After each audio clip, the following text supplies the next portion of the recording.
जय श्री गणेश। तिल चौथ माता की कहानी। यह व्रत माह की कृष्ण पक्ष की चौथ को किया जाता है।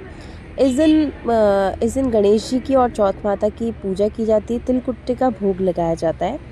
तो आइए हम तिल चौथ माता की कहानी प्रारंभ करते हैं। एक नगर में एक सेठ सेठानी थे। उनके कोई संतान नहीं थी, इसीलिए सेठानी बहुत दुखी थी। एक बार उसने पड़ोसियों की स्त्रियों को तिल चौथ माता का व्रत करते हुए देखा, तो उनसे पूछा कि आप जिस व्रत को कर रही हैं वह किसका व्रत है और इसका क्या फल होता है। औरतें बोली कि यह चौथ माता का व्रत है और इसके करने से अन्न, धन, पुत्र एवं सुहाग आदि सब कुछ प्राप्त होता है।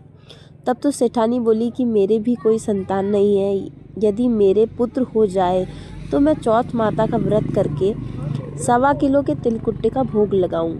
बाद में वह निहाई होती रह गई पर भोग नहीं लगाया तथा बोली कि हे चौथ माता, यदि मेरे पुत्र पैदा हो जावे तो मैं 1.25 और 1.25 दोनों मिला के 2.5 किलो तिलकुट्टे का तेरे भोग लगाऊंगी। गणेश जी में चौथ माता की कृपा से उसके पुत्र भी हो गया, पर उसने तिलकुट्टे का भोग नहीं लगाया। फिर जब उसका लड़का बड़ा हो गया तो सेठानी बोली, हे चौथ माता, यदि इसका विवाह हो जाए तो मैं तेरे 5.25 किलो तिलकुट्टे का भोग लगाऊंगी।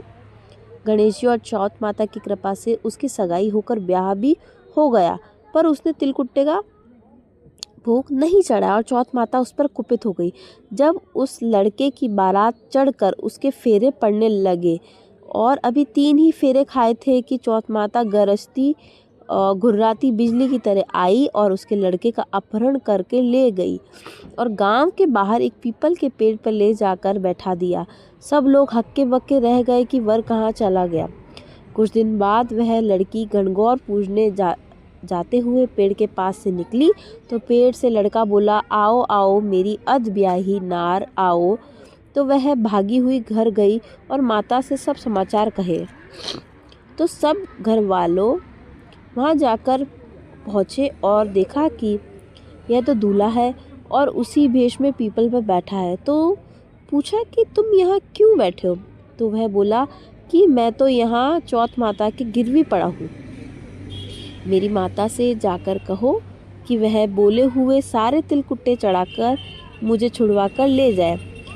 जब लड़के की माँ ने लड़के की माँ से के पास जाकर सारा हाल कहा, तब दोनों ने 1.25 मण के तिलकुट्टे चढ़ाकर चौथ माता का व्रत व पूजन किया और क्षमा मांगी। तो चौथ माता फिर बिजली के झपके की तरह उसे वहाँ से उठाकर फेरों के स्थान पर लाकर बैठा दिया।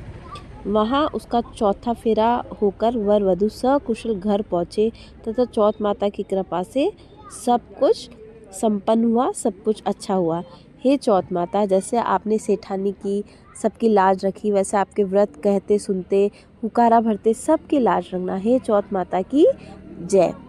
चौथ माता की कहानी के बाद गणेश जी की कहानी बोली जाती है, वो आप मेरी चैनल पे जाके देख लीजिएगा। थैंक यू, धन्यवाद।